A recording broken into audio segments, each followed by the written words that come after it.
Hey everyone, welcome back to our second session on data types. Hope all of you are doing great. At the same time, I also believe my learners now are feeling quite confident with respect to this concept of data types. It is only and only because in our previous session, we did not try to directly understand the textbook definition of data types. Rather, first and foremost, we understood the why factor behind the concept of data types. What made the creators of different programming languages introduce this common feature into their languages in the form of something called as data types. That is the clarity that we have been able to derive from our previous session. In fact, let me tell you, this is how all of the future classes at PW Skills are going to be conducted. For any given concept, firstly, the reason behind the introduction of that concept into the language would be clarified, and only after which the rest of the information about the same concept would be delivered. Any which way, without further ado, let us immediately kickstart with the technical discussion in this session. From our previous session, we understood in Java, we have something called as the primitive data types. To be very precise, in Java, we have got 8 primitive data types in the form of byte, short, int, long, float, double, char, and boolean. It is all about these 8 primitive data types in detail we are going to be understanding through this session. Starting from the first category of data types called as the integer data types. I had conveyed this fact also in my previous session itself that in Java, to handle only integer type of data, James Gosselin has not just provided a single data type, maybe in the form of int. Rather, only and only to handle integer type of data, James Gosling has provided 4 different integer data types. Can all of you try to recall what those integer data types are in Java? Absolutely correct. The integer data types that are available in Java happens to be byte, short, int, and long. Now I know the $1,000,000 question that you have at the back of your head now is, sir, only to handle one single type of data, integer type of data, why has James Gosling provided 4 different integer data types, sir? Why wouldn't one data type suffice the need here? That is what you are going to be understanding. All that you have to do at this point of time is be a little patient. Maybe 6 minutes from now, you will get the clarity that you are looking for. You will absolutely get it as to why do we have 4 different integer data types in Java. Anyways, to continue the momentum here, just in case, within my program, using the first integer data type here, which is nothing but byte, if I happen to declare a variable called as a like this, then I would like to know couple of information with respect to this variable called as a. First and foremost, since this variable has been declared with a data type called as a byte, I would like to know for this variable how many bytes of memory would be allocated on the RAM.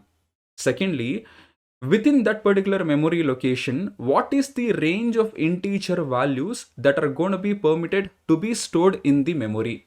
Lastly, how many different distinct integer values will this variable a will be able to hold? And much more I would be interested in knowing. In other words, just remember this fact. If in case within your program, if you happen to declare any variable using the byte data type, then for that particular variable on the memory, this is how the memory is going to be allocated for it. Wherein, if this is the variable a, on the RAM, exactly 1 byte of memory would be allocated like this. And whenever you want to refer to that 1 byte of memory on the RAM out of hundreds of crores of bytes that are available, that is when you will have to refer to it using the variable name. Because all of us know what is the variable. It is nothing but a name given to a memory location on the RAM. And if you are interested in referring to this 1 byte, this particular memory location on the RAM out of hundreds of crores of bytes, please make use of the variable name. Great, sir. Next what, sir? Next what means in this 1 byte of memory, sir, can I store any random integer value? 100% that is not going to be the case. There is a certain range. Only within that permitted range, any integer value you will be able to store. Outside that range, the values are not going to be permitted here. But sir, how will I be able to figure out what that integer range is going to be? You don't have to sit down and derive some mathematical equations here. All of that job has already been done. The scientists, mathematicians who have invented this format called as the base 2 format, they have themselves given out the equation. They have given out the formula using which we'll be able to easily predict what is the range of the integer values for a given integer data type. Because I hope all of you remember, in my previous session I have told it that all of the integer data types abide by a format called as the base 2 format. Hence, in the base 2 format, we have an equation. What is that equation, sir?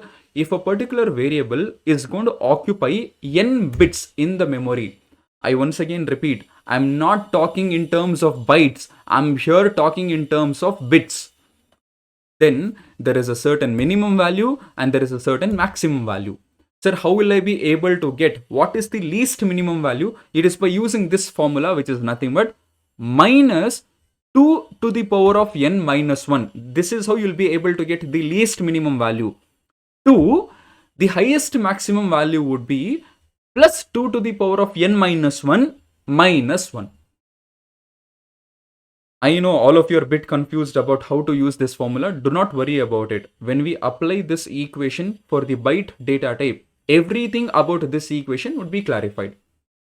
Let us apply this here. Tell me, for this particular variable a, which is declared using byte data type, how many bytes are going to be allocated in the memory? 1 byte. And all of us know 1 byte is equivalent to how many bits? 8 bits. That means, can you tell me what should be the value of n that I should be substituting in this equation? Very simple. It is nothing but 8. That means, in this case, since we have got 8 bits, what is the least minimum value? What is the highest maximum value?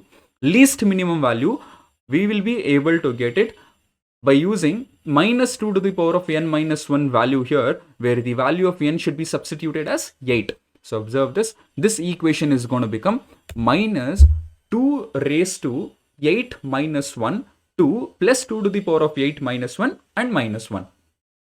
8 minus 1, the power, the exponential part here, it is nothing but 7. Hence, this equation can be further simplified as minus 2 to the power of 7 to plus 2 to the power of 7 minus 1. And can you tell me what is 2 to the power of 7? It is nothing but 128. So this side, on the negative side, the value becomes minus 128. And once you have got the negative value here, getting the positive side of the value here is going to be quite easy. All that you have to do is you should subtract 1 and change the sign from negative to positive.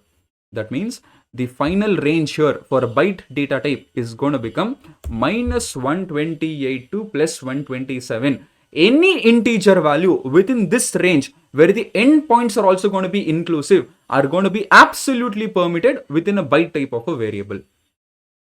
Now I know all of you have this question. Sir, what if in case I try to store a value which is greater than the highest maximum value? In other words, what you're trying to refer to here is a concept called as integer overflow. Integer overflow refers to the attempt of storing a value greater than the highest maximum value. Is that going to be permitted, sir? 100% it is not going to be permitted in Java. Sir, what if in case it was C programming language? In C language, definitely it would have been permitted, wherein it would have taken some random junk garbage value. But please understand, Java being a robust and a secure programming language, it is definitely not going to allow either integer overflow or integer underflow. Sir, what is integer underflow, sir? If you try to store any value less than the least minimum value, that is what, my friends, is technically referred to as underflow. In Java, neither overflow nor underflow is going to be permitted.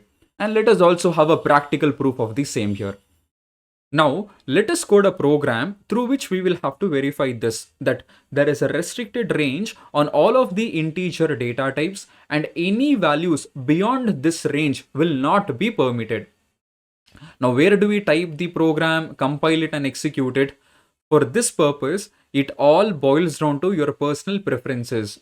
You can use any IDE of your choice, and I'm quite sure by this time all of you have successfully downloaded and installed your favorite IDE onto your computer system. Some of you are most comfortable using the VS Code IDE. Some of you, like me, are comfortable with the Eclipse IDE. Some of you are actually comfortable with the IntelliJ IDEA IDE. Again, any of the IDE, you will definitely be able to type and execute this program. But I would prefer an online compiler for this particular program. The reason being very simple. You need to understand something about this advanced IDEs. As in when you're trying to type a statement within your program using any of these IDEs, simultaneously in the background it would also compile that statement, and right away it would also tell you if there are any compilation errors in that particular statement, and if there are any, those errors would also be highlighted.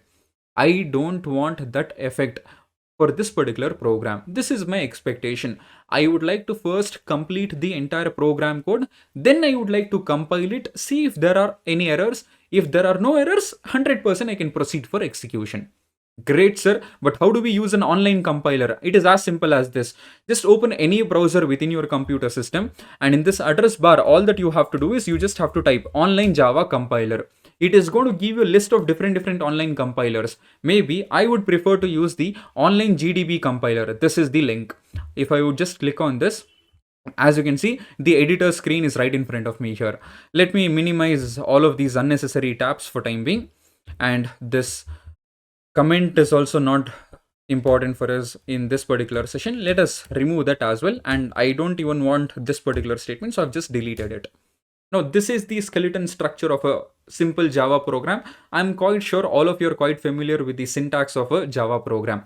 You know, why do we need a class? What is the standard signature of the main method? Why is it supposed to be declared as public static void main of string array args? All of this in detail in the preliminary content I've spoken about it. Great, sir. Next what, sir? Next what means, now within the main method, I would like to create a variable called as a. And in Java, it is a rule that every variable must be declared with a suitable data type. Maybe I have decided that I would like to declare this variable a with the byte data type like this. Next what, sir? Next what means, now the memory is definitely going to be allocated for this while the program is being executed. I would like to store an integer value within this particular variable. So I would immediately assign an integer value. Maybe let us say the integer value is going to be 45 like this. Now, what do you think? In the next line, if I happen to print the value of this variable a, do you think we'll get the output? 100% yes. I don't know why is that I'm able to see some confused faces who are staring at me. The range of byte data type happens to be -128 to +127. Definitely this value 45 is well within the range. So why should there be a problem in my program? Let us just verify this. The moment I click on the run button here, as you can see, it says compiling program, no compilation error. Since we are also able to see the output 45, I'm able to see that output on the console screen here. Great, sir. Next what, sir? Next what means, now directly I want to assign the highest maximum value to this particular variable called as a. Can you tell me what is the highest maximum value for a byte? Very good. It is 127. Let us try to execute the program. Here also, we shouldn't be seeing any compilation errors. As you can see, we are definitely getting the right output 127. Let us do one thing. I would like to store a value, one value greater than 127. What do you think that value is going to be? Very simple. It is nothing but 128. So please observe this. What would happen if I would try to store a value beyond the range of a particular data type, a value greater than the highest maximum value? This is what is technically referred to as integer overflow. But is that possible in Java? Definitely it shouldn't be. In this case, we shouldn't be getting to see the output. Rather, as you can see, there is a compilation error that is generated for this program. Definitely it is telling the value 128 is not compatible, that it can be stored within a byte type of a variable. It is not even considering 128 as byte type of a value. Hence, it is incompatible. Oh, understood, sir. Sir, what about underflow? Sir, first let us try to do this. I have the simple question. What if in case I am trying to store this value minus 128? Do you think this is permitted?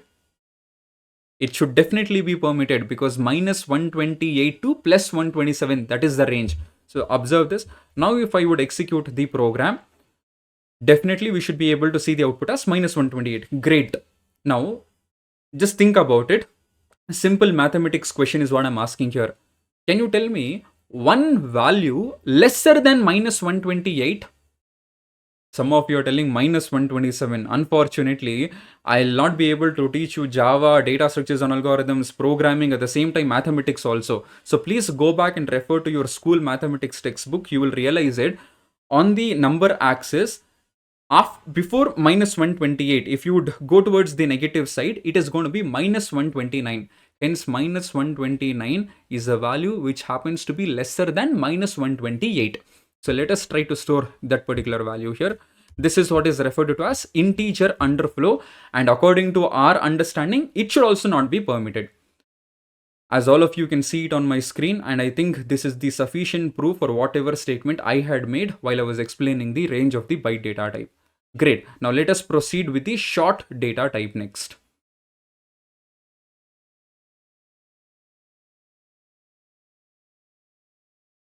Now, before we take up the next data type, which is short, there is one more piece of information with respect to the byte data type that I would like to convey, which is within a byte type of a variable, in total, how many distinct integer values I will be able to store.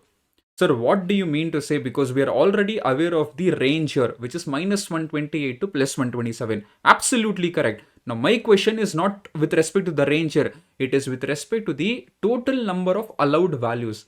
That means between minus 128 to plus 127, how many distinct integer values, integer points you are able to find. Now, for this, the calculation is going to be very simple. Concentrate on the negative side here, which is minus 1 to minus 128. How many distinct integer values, unique integer points you're able to find here? Very simple. Minus 1 to minus 128 means in total 128 different unique integer values I'm able to find. Now come towards the positive side. 0 to 127 include 0 as well. This is another 128 different unique values. 128 plus 128. The answer is very simple. It is nothing but 256 distinct integer values I will be able to store within a byte type of a variable. That was the question that I was asking. In other words, the total allowed values for a byte type of a variable happens to be 256 like this. Great, sir. Next word, sir. Now let us proceed with the short data type. Just in case within my program, this time I happen to declare a variable called as a, not by using byte data type. This time I have decided to go with the short data type like this.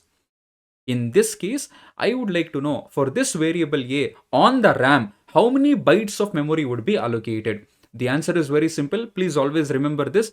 For short type of a variable, always 2 bytes of memory would be allocated like this. Great, sir. But within this 2 bytes of memory, what is the least minimum value, highest maximum integer value that I will be able to store? In other words, what you're asking from me is, what is the range for the short data type here? Figuring out the range has become quite an easy task for us. Why? Because already the equation has been given to us. Just that in that formula, we have to substitute the value of n. All of you know 2 bytes is equivalent to 16 bits. That means the value of n in this case is going to become 16, in which case the least minimum value is going to become minus 2 to the power of 16 minus 1, 2 plus 2 to the power of 16 minus 1 and minus 1. 16 minus 1 in the power, it is nothing but 15. So this becomes minus 2 to the power of 15, 2 plus 2 to the power of 15 minus 1. And please remember this, if you sit down and calculate this, 2 to the power of 15 happens to be 32,768. So generalizing the range of the short data type here, it happens to be minus 32,768 to plus 32,767. Now, sir, in this range, how many distinct integer values I will be able to find? You don't really have to sit down with a sheet of paper with a pen in your hand, drawing that number scale, x-axis, positive x-axis, negative x-axis. All of that is not necessary here. Just remember this hint here. Whatever is the least minimum value on the negative side, minus 32,768. Ignore the sign, consider only the magnitude, only the value, 32,768. Twice this number would be the total number of integer values. So 32,768 into 2, that is nothing but 65,536 unique distinct integer values I will be able to store within a short type of a variable. Great, sir. Next what, sir? That is all with respect to the short data type. Let us move on to the next data type here, which happens to be int. If in case within my program, this time I declare a variable a using the int data type, then for this particular variable a, on the RAM, how many bytes of memory would be allocated, sir? In total, 4 bytes of memory would be allocated always for an int type of a variable. Now within this 4 bytes, what is the least minimum value, highest maximum value that I will be able to store? All that you have to do is just remember that formula. And if we substitute, all of you know 4 bytes means it is equivalent to 32 bits. So in place of n, when we substitute the value as 32, the equation looks something like this. And the final range is going to be, this is the value. On the negative side, minus 2147483648. On the positive side, just subtract 1. So it becomes 47. Sir, are you expecting us to by heart these values? 100% not. Nobody in the interview also would be expecting the same from you. All that you have to know is what is the formula using which I will be able to get this range. At least try to remember that formula. Great, sir. Sir, what about the total allowed values? Very simple. Take the negative side magnitude, multiply by 2, in which case this is the number that you will be able to get. These many unique integer values I will be able to store within an int type of a variable in Java.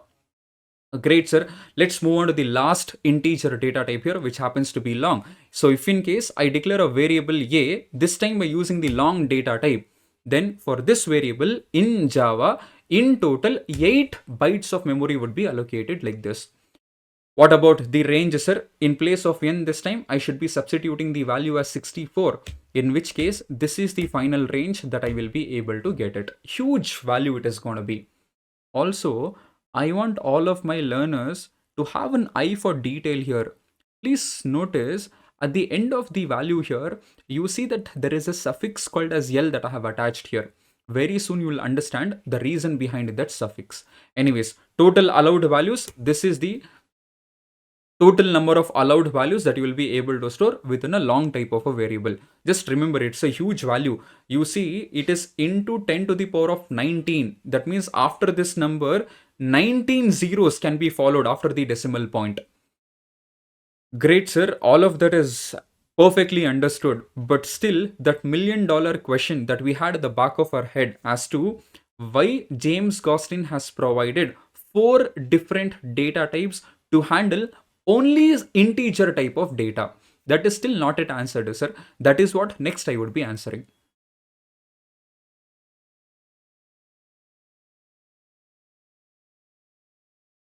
The reason why we have 4 different integer data types in Java only and only to handle integer type of data is actually quite simple. It is because in the real world, integer data exists in different magnitudes. You will encounter integer data across different ranges in the real world. Hence, that is why in Java, we have got 4 different integer data types. It is going to be our responsibility, depending on the range of an integer value, we will have to choose the suitable data type. Maybe you'll understand it better with an example. Let us say in the process of an application development, there is a need for me to store the age of the user here, the age of the person. I would like to store it within my program. Now, age of a person happens to be an integer value. Now, to store the integer value here within a variable, I must declare that variable using one of these 4 data types here, either byte, short, int, or long. Now, how will I be able to make this informed decision? It is very simple.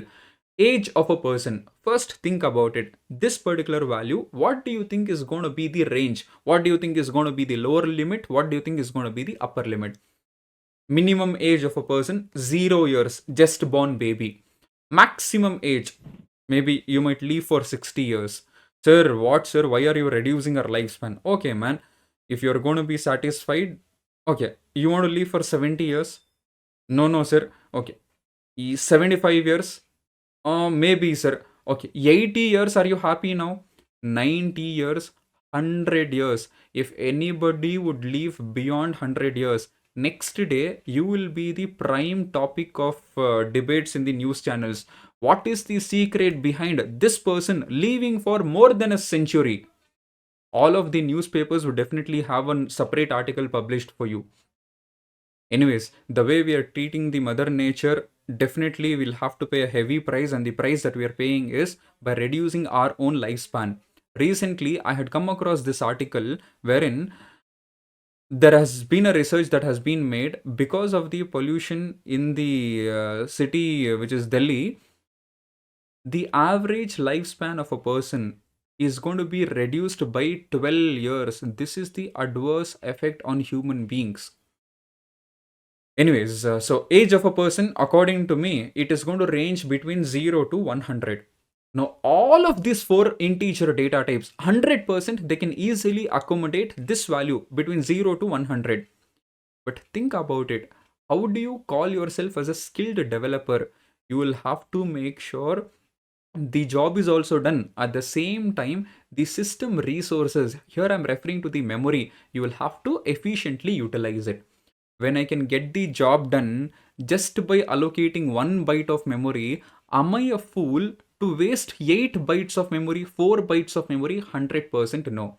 In other words, whenever within your application you would like to store the age of a person, the right data type here is going to be byte. Why? Because you will be able to efficiently utilize the memory. Similarly, the number of years of experience of an IT professional happens to be an integer value. As of now, I am assuming all of my learners here are freshers. That means you have 0 years of experience. Once you get into the industry, your professional experience would gradually increase. Now, for how long, how many years down the line do you think that you would be working in the industry? Ideally, till you get retired. And the official age of retirement in India happens to be 60 years. That means your professional experience could range anywhere from 0 to 40 or 0 to 45 maximum. Don't you think to store this particular integer value in this range, byte data type should be more than enough here? Absolutely yes. Maybe one more example. And before I give out the third example for byte data type here, there is a small disclaimer here, which is all of my examples should be taken in a very positive tone. It should be taken in a constructive manner, and it is only for the explanation purpose. Let us say you're building an application for an hospital, and this hospital specializes in child care. And for every single patient, for every single parent that is visiting the hospital, the number of children any parent has, that information should be registered within your program. Now tell me, as a developer, for you to declare this variable number of children within your program, which happens to be an integer value, you have four options lying in front of you. Which option do you think would be the right choice here? Absolutely correct. Byte should be more than enough, because the least integer data type in Java, which is your byte, allows a maximum integer value of 127. Don't you think 0 to 127, this range should be more than enough to store number of children information for any given parent here? Absolutely yes. Now, if there is somebody here who would feel, sir, I think for me 127 is not that great number. I would like to go beyond this. I have some other plans in my future. Don't worry, man. It is only for you. James Gostin has given 3 more additional integer data types. Maybe you can go with the long data type. Anyways, jokes apart, I hope all of you have been able to understand all of the 3 examples with respect to byte data type. Let us say I would like to store the salary of a fresher within my program. Now, the previous data type, which is byte, would allow a maximum value of 127. That means if you declare this variable salary of a fresher as byte, that means your salary would be 127 rupees a month. None of you would be happy with it. And usually the salary of a fresher would range between 20,000 rupees to 30,000 rupees. Of course, I'm not denying the fact that there are companies which would offer you a salary beyond 30,000 rupees also, but for which the skill set also should be up to the mark. Anyways, the suitable data type for this particular variable called a salary of a fresher should be short. Also, let us say I would like to purchase a mobile phone, and price of a mobile phone usually would also range between 15,000 rupees to 30,000 rupees. Of course, there are mobile phones beyond 30,000 rupees also, but for which you don't really need balance in your bank account. One of your kidneys should be more than enough. Anyways, also the maximum speed of a car. Definitely, you wouldn't be driving a car at 32,000 kilometers per hour speed. But the previous data type, which is 127, definitely there are cars that could be driven beyond 127 kilometers per hour. Hence, for that purpose, short would be the right data type. Now, speaking about integer data type, before I give the examples here, one interesting fact about this data type is it is one of the most commonly used integer data types within a Java application.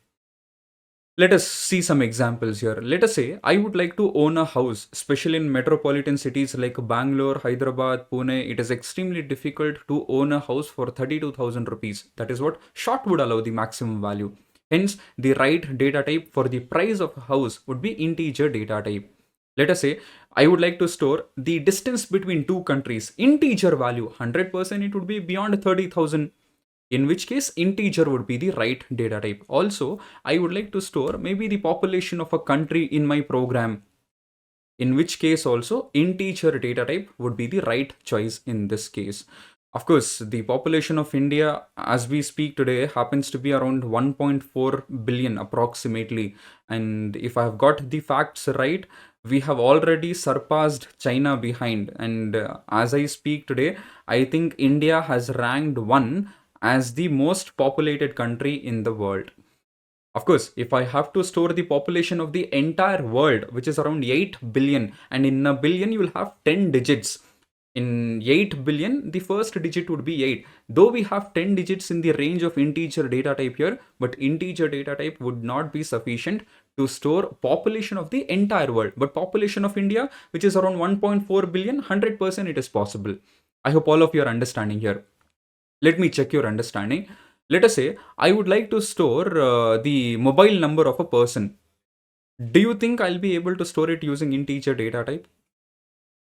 Some of you might say yes, because you have already counted. Sir, in the range of integer data type, we are able to see it has got 10 digits.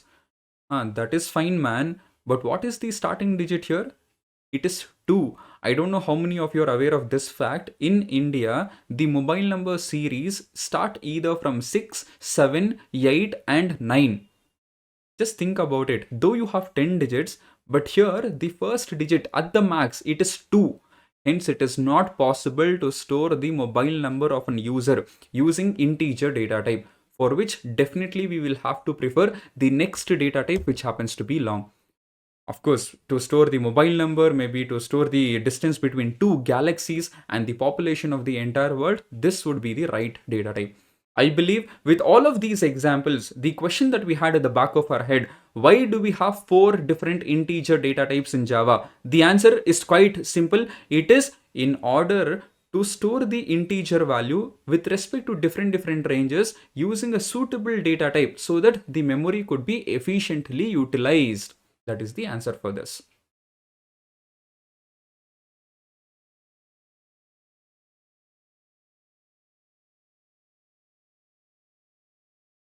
Great. What we need to understand now is how is the integer data stored in the memory?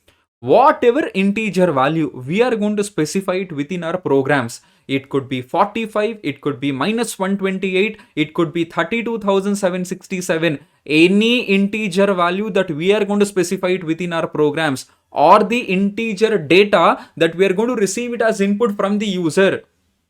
We know for a fact those integer values cannot be stored as it is in the memory, because the memory device here, which is RAM, will be able to store the data only and only in the binary format.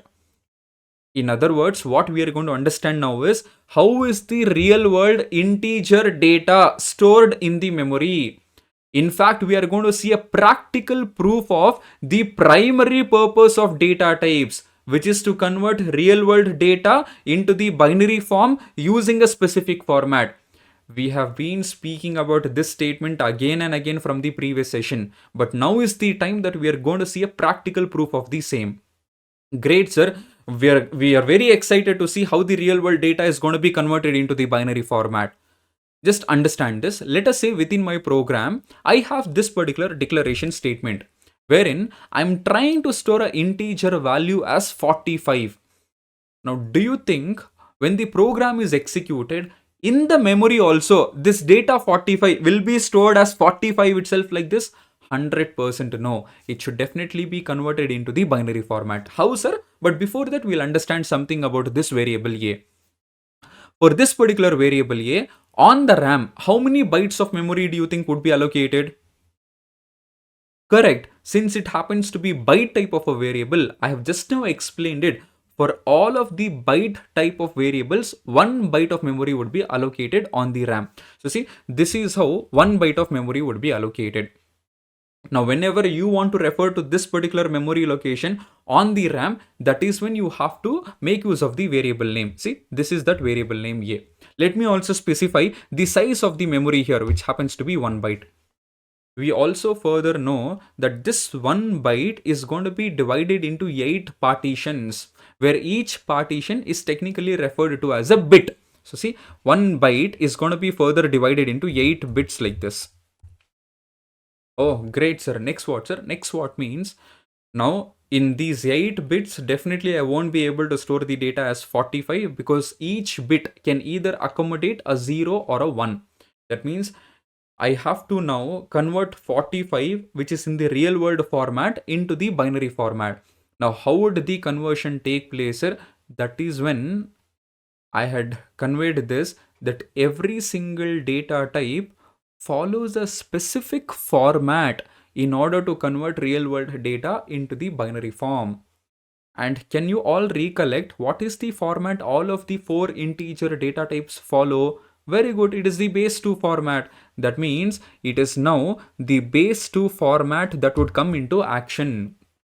But what really is base 2 format, sir? Trust me, it is not at all new.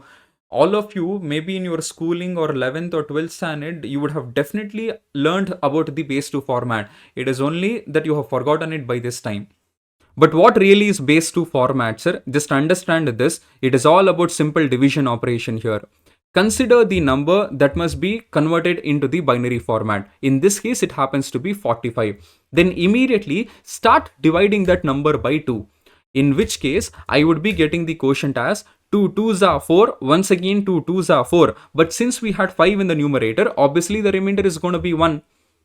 Continue the division operation. That means divide this quotient 22 once again by 2. Now I would be getting the quotient as 2 1s are 2. Once again 2 1s are 2 with a remainder 0. Further, divide this 11 also by 2. When I divide 11 by 2, I would be getting the quotient as 2 5s are 10 with a remainder 1. Next, divide this 5 by 2. Next, for which I would be getting the quotient as 2 2s are 4 with a remainder 1. Finally, divide this 2 also by 2 and now I would be getting the quotient as 1 with a remainder 0. And please remember this, the moment you get the quotient as 1, that is when the division operation must be halted. Great, sir, we have performed the division operation. What next? What next means the end result of the division operation, which are these remainder digits, must be read in the reverse direction from bottom to top. What do you mean to say, sir? What I mean to say is, just please observe this. All of these remainder digits must be read in the reverse direction from bottom to top like this. Great, sir. By reading them in the reverse direction, what are we going to get? Ideally, what you have successfully done here is the data 45, which was in the decimal format, whose base happens to be 10. You have successfully converted it into the binary format. And can you help me with the binary equivalent of 45 here? Just read those remainder digits in the reverse direction. It happens to be 101101. Congratulations, this is also 45, but not in the decimal number system. This is 45 in the binary number system. In other words, whose base happens to be 2. Wonderful, sir. Next what, sir? Next what means, I hope all of my learners are realizing here. In the binary equivalent of 45, we have only 6 binary digits. But in the memory, there are 8 bits that are allocated for this variable called as A. Then what must be done about those extra 2 vacant bits, sir? Don't worry, about which definitely I would be explaining. But before that, let us fill this binary data into the memory. Can you help me with the binary data once again, everyone? It happens to be 1 followed by 0 followed by 2 ones, once again 0 and a 1 like this. Sir, but what about those 2 extra vacant bits, sir? Nothing. Those 2 extra vacant bits must be simply padded with zeros like this. This is what, my friends, is technically referred to as padding. Just observe this. I would specify it as padding like this. Great, sir. Next what, sir? Next what means, one more interesting piece of information. In your byte, the leftmost bit is technically referred to as the most significant bit. In other words, it is the MSB bit. And the rightmost bit is technically referred to as the least significant bit. Nothing but the LSB bit. And if in case, tell me, it could be either MSB bit or LSB bit. For each of these bits, how many different options do we have? Either your MSB can be 0 or a 1. Same goes with respect to the LSB bit. If in case, please observe this. If in case your MSB bit happens to be 0, there is a certain conclusion. If in case your MSB bit happens to be 1, there is a certain conclusion. What is that conclusion, sir? If your MSB bit happens to be 0, then the binary equivalent that is stored in the memory, it is considered to be of the positive number. That means if your MSB bit happens to be 0, the binary equivalent that is stored in the memory, it is concluded it happens to be the binary equivalent of a positive number. Correct. Look at this example itself. What is our MSB bit here? It is 0. That means the number for which we have found the binary equivalent should have been a positive number. Yes, look at my declaration statement. The data that I have stored within my program happens to be positive 45. But just in case, if your number was a negative number, then automatically this MSB bit would have been 1, by looking at which it could be concluded that it is the binary equivalent of a negative number. How is that all of this information is going to help us, sir? You will understand it when I take up the next example. Let us quickly understand another example. Let us say this time within my program, I would like to store an integer value which happens to be 12,354. Clearly, this is outside the range of byte. But will I be able to store it within a variable of type short? Absolutely yes, because the range of short happens to be minus 32,768 to plus 32,767. That means this is how the declaration statement within my program is going to look like. Now I would like to understand how this data 12,354 is going to be converted into the binary format and how would it be stored in the memory. For which, first of all, what we need to understand is, for this particular variable A, this is how the memory would be allocated on the RAM. Tell me, how many bytes would be allocated? Very good. 2 bytes of memory would be allocated like this. Next what, sir? Now, in these 2 bytes of memory, clearly the data cannot be stored as it is. It must be converted into the binary format. All of the 4 integer data types follows the same format to do the conversion, which happens to be the base 2 format. And when you apply the base 2 format on this particular value, this is how the conversion would look like. And when you read the remainder digits in the reverse direction, you will be able to successfully get the binary equivalent of this integer value, which happens to be this. And now when you try to fill this data into the memory, once again you notice that there are only 14 binary digits, but in the memory there are in total 16 bits that are reserved for this variable. What should be done for those 2 extra vacant bits? Very good, it must be padded with zeros. And since the MSB bit here also happens to be 0, Clearly, it indicates that it is the binary equivalent of a positive number. Great. With the two examples that we have discussed so far, we have been able to understand as to how positive integers are stored in the memory. But now it is time for us to understand as to how the negative integers are going to be converted into the binary format and how are they stored in the memory. Let us go with the same example of 12,354, but the only difference this time is it is not positive 12,354, it happens to be minus 12,354, for which the declaration statement looks like this. And in this example also, since the variable a has been declared using the short data type, undoubtedly for this variable a on the RAM, 2 bytes of memory would be allocated like this. Great, sir, but how are the negative integers converted into the binary format? This is the first step that you need to understand. For a time being, ignore the negative sign of the integer value. Consider only the magnitude. And on that magnitude, apply the base 2 format and get the binary equivalent of it. That means this is going to be the first step. And clearly, we don't really have to start dividing this number by 2 and find what is the binary equivalent. Since this number also happens to be the same number that we had discussed in the previous example, all of us know what the 16-bit binary equivalent of positive 12,354 is going to be. This is what it is going to be. But sir, we want to know what is the binary equivalent of negative 12,354. The second step is you must find the 2's complement of this binary equivalent. And for you to find the 2's complement, first and foremost, we need to find out the 1's complement of this number. Sir, what is the 1's complement of this binary number? 1's complement of a binary number is as simple as this.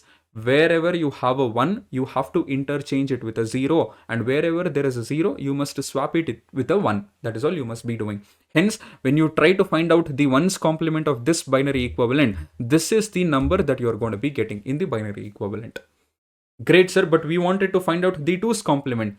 All that you have to do is you need to add a 1 to the 1's complement here in order to find out the 2's complement. But please be careful. Adding 1 here to find out the 2's complement, this is not decimal addition. This addition here is referred to as the binary addition. And in binary, 1 plus 1 is not equivalent to 2. 1 plus 1 happens to be equal to 0 with a carry 1. Similarly, now when you add that 1 with a 0, obviously 1 plus 0 in binary is going to be 1.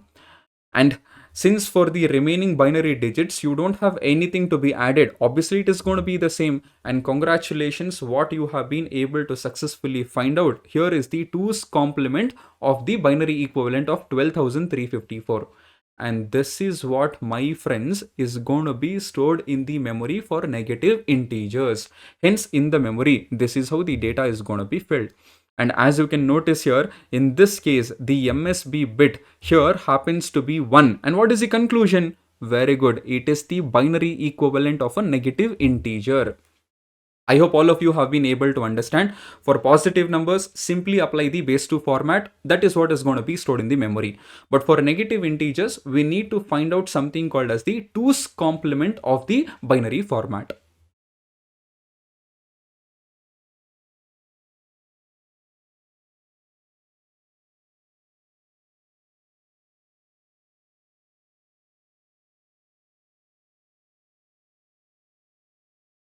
Great. Now that we have been able to understand as to how both positive and negative integers will be stored in the memory, it is time that we explore something interesting about the integer literals. And let us start by analyzing a code snippet and trying to predict its output. Wherein I have a statement called as int a is equal to 45. And in the next line, I would be simply printing the value of the variable a. And in this case, what do you think would be the output of this particular code snippet? I know all of you might tell me, sir, what a silly question is this? Obviously, the output in this case is going to be 45. Okay, that is great. Maybe let us try to analyze another code snippet like this. What is the difference, sir? In this case, I directly don't have the data 45 here. This time I have something called as 045. But that also is quite simple, sir, because we know if in case 0 is placed before the number, it makes no difference. For we human beings, 0 would make a difference only if it is placed after the number. That is how it is for you human beings. But for Java, that is not the case. If 0 is placed before an integer value, it makes a huge difference. Anyways, sir, can you please tell me what would be the output in this case? Is it going to be 45 or 045? None. In this case, the output would be 37. Anyways, let us try to analyze another code snippet. As you can notice, this time we have something called as 0x45. And now if I would ask you what would be the output, definitely it is not going to be 45. Then what is it going to be, sir? In this case, the output is going to be 69. Sir, which programming language are you really discussing here? Is it Java or is it a language that you have created called as Jo Bhi Man Mein Aava? Certainly that is not the case. You will understand the insights when I would give you the picture as to what really happens internally. Anyways, let us try to analyze the last code snippet here. Wherein, of course, at the beginning we have something called a 0b, after which you see, maybe you would assume it is nothing but 1,01,101. So that should be the same thing that should be displayed on the output. 100% that is not the case. And now if you would ask me, what would be the output? In this case, the output would be 45. Sir, what is really happening? Let me explain to you the internal insights.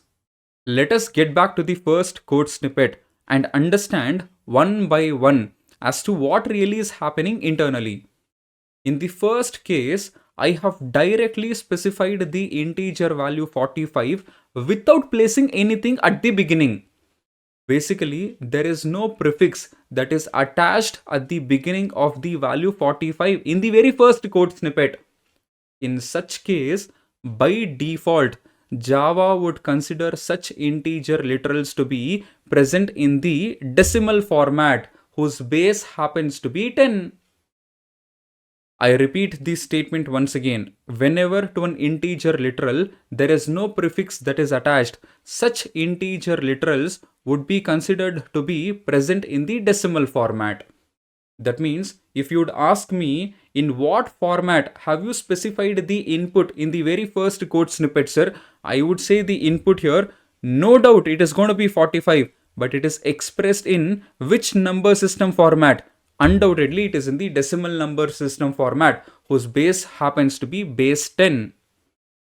But we know this data 45, which is currently in the decimal form, cannot be stored as it is in the memory, because the only type of data that is permitted in the memory happens to be the data in the binary form. That means now we have to convert this decimal equivalent value 45 to its corresponding binary equivalent.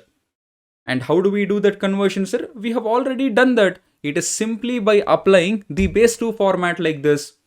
That means if you are wondering as to how the data 45 is stored in the memory, this is how it is stored. But please understand, we have got one more level here, which is in the second statement within your code snippet, we have a print statement that is trying to read this binary value from the memory, and it is also trying to display it to the users on the console screen. And who are going to be the users who would be looking at this output on the monitor screens? Are they going to be aliens or are they going to be human beings? Certainly they are not going to be aliens. Definitely they would be human beings. And please understand something fundamentally about we human beings. Whenever it comes to dealing with numbers, we are extremely comfortable if at all those numbers are represented in the decimal format, because that is how we deal with numbers in our day-to-day lives as well. That means the computer here has got another job to do, which is this data, which is currently in the binary format, should be converted once again back to the decimal format. And what would be the output in that case, sir? How do we do that conversion, sir? Of course, I wouldn't get into the nitty-gritties of the conversions between different number system formats here. All of that already in your schooling itself, you have mastered it. Anyways, I would just give a glimpse of it. For every single digit in the binary format, there would be something called as the placeholder that would be assigned. And what are going to be those placeholders, sir? Observe this. These are the placeholders. Starting from the right, the placeholder would be 2 to the power of 0. Next, it would be 2 to the power of 1. Next, it would be 2 to the power of 2, and so on. And to convert it to its decimal equivalent, all that you need to do here is the binary digits have to be multiplied with their corresponding placeholders like this. And now, if you happen to solve this equation, you will get back the value 45. And my friends, this is the value which is in the decimal form that would be displayed to the users on your monitor screens. Obviously, it had to be 45 because your input also was 45 in the decimal form that was converted to binary, and the same binary data was once again converted back to the decimal form. Anyways, let us move on to the second code snippet. In the second code snippet, if you would carefully observe here, before the integer value 45, we have placed a prefix called as 0. And please do remember this, in Java, whenever integer literals are preceded with a prefix 0, in that case, such integer literals would be considered to be present in the octal number system format. That means undoubtedly in the second code snippet also the input happens to be 45, but the data 45 this time has not been expressed in the decimal number system format. This time it has been expressed in the octal number system format whose base happens to be 8. But sir, in the input section here, why are you not showing that 0 also? Because it is common sense that 0 is not a part of the data here. The job of the 0 here is to act as a prefix to indicate that the value 45 should be expressed in the octal number system format. That is great, sir, but something that is bothering to us is how are these octal numbers converted to their corresponding binary equivalents, because it is only the binary data that would be permitted in the memory. Please understand, it's going to be a simple procedure. It's not a rocket science here. All that you need to remember here is every single digit in the octal number must be expressed as a 3-bit binary code. That is how the conversion would be done. What do you mean to say, sir? For example, the digit 4, which is currently in the octal number system format, it has to be expressed as a 3-bit binary code. You know what 4 is in binary. It is nothing but 100 like this. Similarly, 5 is nothing but 101. So congratulations, you have got the binary equivalent of the value 45, which was in the octal number system format. And this is exactly what would be stored in the memory as well. That is great, sir. But we know we have got another level here, which is the output here. Whenever any numbers have to be displayed on the output screens, they would neither be displayed in octal, binary or hexadecimal number system format. Always the numbers in Java would be displayed in the decimal format. That means the last hurdle here is we have to convert this binary data into its corresponding decimal equivalent, and that is exactly what would be displayed onto the output screens. And how do we do that conversion? I have already explained in the first case itself here.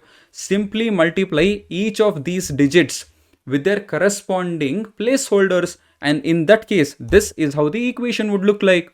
And when we would try to solve this equation, this is how the simplified equation would look like. And when added all of these three values, the result, my friends, is going to be 37, which is in the decimal form. That is the reason why this is going to be the value that would be displayed as the output for the second code snippet.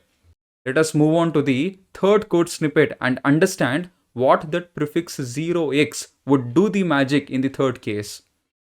In the third code snippet here, since the integer literal 45 has been attached with the prefix 0x, it is going to be treated as an hexadecimal number whose base happens to be 16.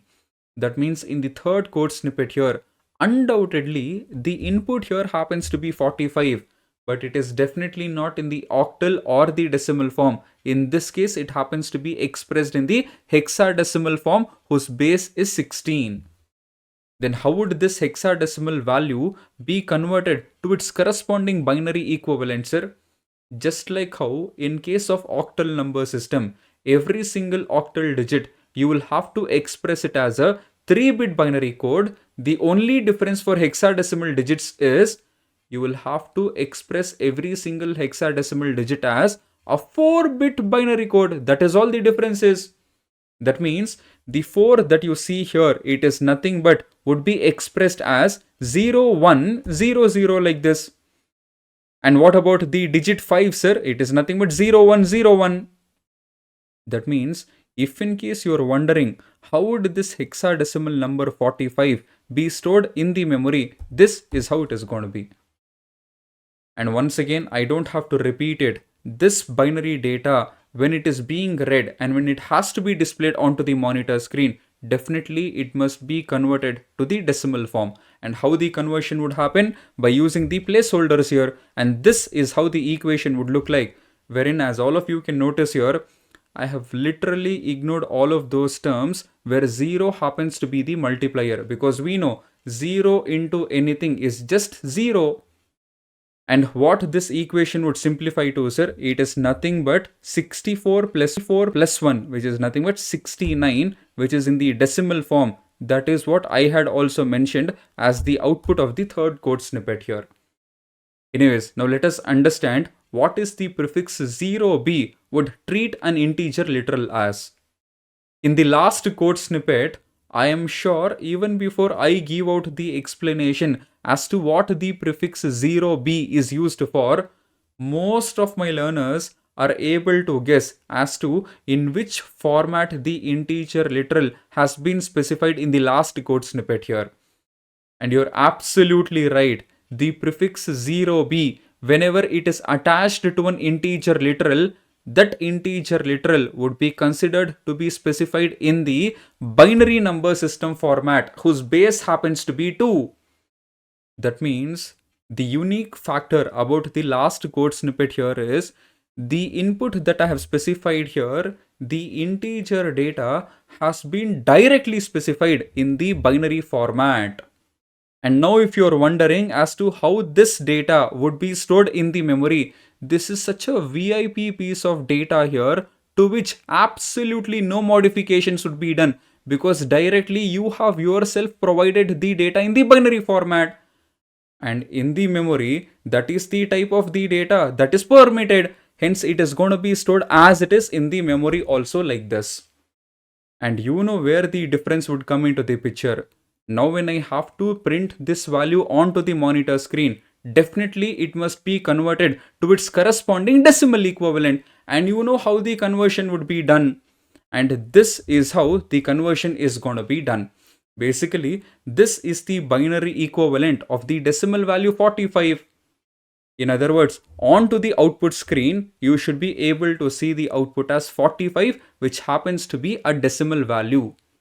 I hope with all of these 4 different formats discussion here, you have been able to understand that the integer literals in Java can be expressed in 4 different number system formats.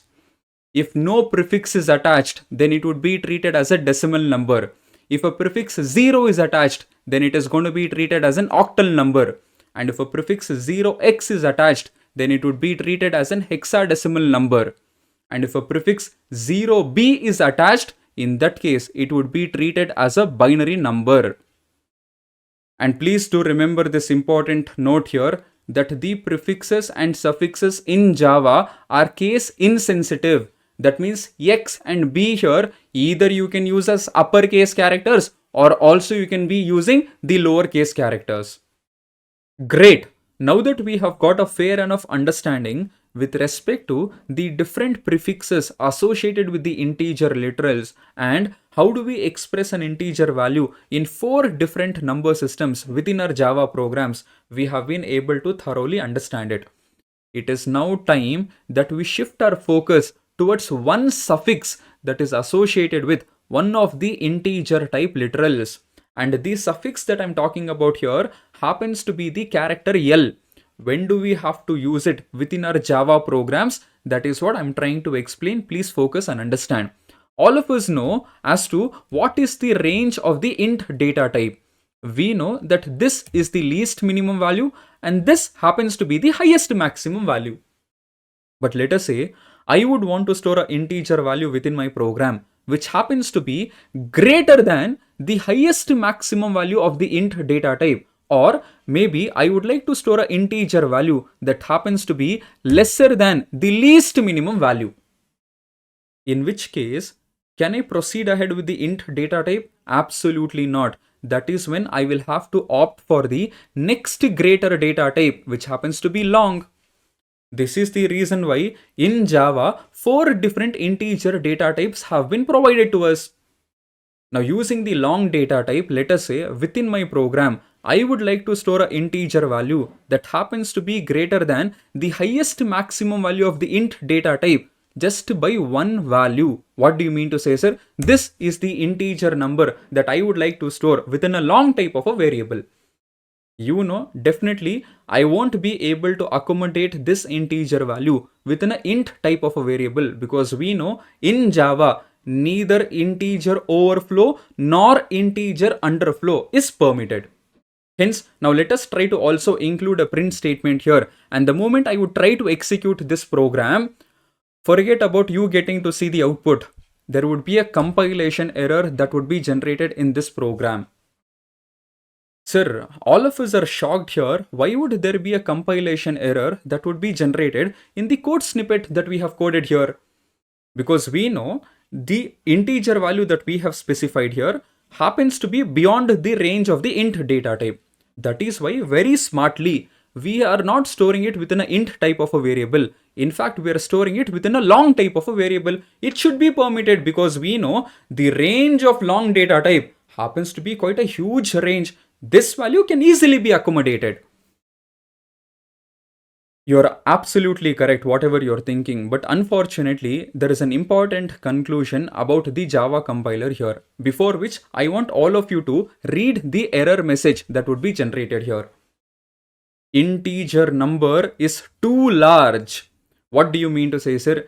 In simple words, the integer value that we have specified it within our Java program, the Java compiler by default naturally is going to treat that integer value to be of int type. And since we have exceeded the range of the int data type in this case, that is why Java compiler is trying to remind us, hey, look programmers, the integer value that you have specified it within your Java program happens to be beyond the range of the int data type. I will not be allowing this to be happening within a Java program. But sir, we know we are not storing it within an int type of a variable. Here we are storing it within a long type of a variable. This should be permitted, isn't it? Absolutely yes. All that we need to do here is we have to clarify the misunderstanding that the Java compiler is in. We have to somehow convey to the Java compiler, look compiler, you're mistaken. Please don't treat this integer value to be of int type. Please treat it as long type since I'm storing it within a long type of a variable. And how can this be communicated to the Java compiler, sir? All that you need to do is within your Java program, whenever you would happen to exceed the range of the int data type, in such cases, at the end of the integer literals, you just have to attach one suffix called as L. And the moment you do this, immediately it is understood to the Java compiler that henceforth I have to treat this integer value not as int type, I have to treat it as long type since the suffix L has been attached. Now will I be able to execute this program, sir? Absolutely yes. If I would include the same print statement and if I would happen to execute this program, definitely we would be getting the output, the integer value that we had specified it within our Java program. Anyways, now let us test all of our understanding with respect to the suffix L by having a look at the last code snippet here. If you look at the last code snippet here, I'm trying to store quite a small integer value, 12,354, but within a long type of a variable. What do you think? Do we have to attach the suffix L compulsorily in the third code snippet also? 100% it is not needed. All of you have got the concept right. Only and only if you would happen to go beyond the range of the int data type, only in such scenarios attaching the suffix l is going to be mandatory. But sir, what if in case here also I would provide the suffix l like this? In that case, compiler will not have any problem. In other words, the suffix l in this case is not mandatory, it is optional. This is important to be understood here. Anyways, when we execute the third code snippet here, what would be the output, sir? It is going to be the same value, 12,354. At the same time, I hope I don't have to remind this fact once again to all of you that the prefixes and suffixes in Java are case insensitive. That means both capital letter L as well as the small letter L would work in these cases. Anyways, with this discussion, I hope all of you have been able to understand the different prefixes and the suffix that is associated with the integer literals in a Java programming language.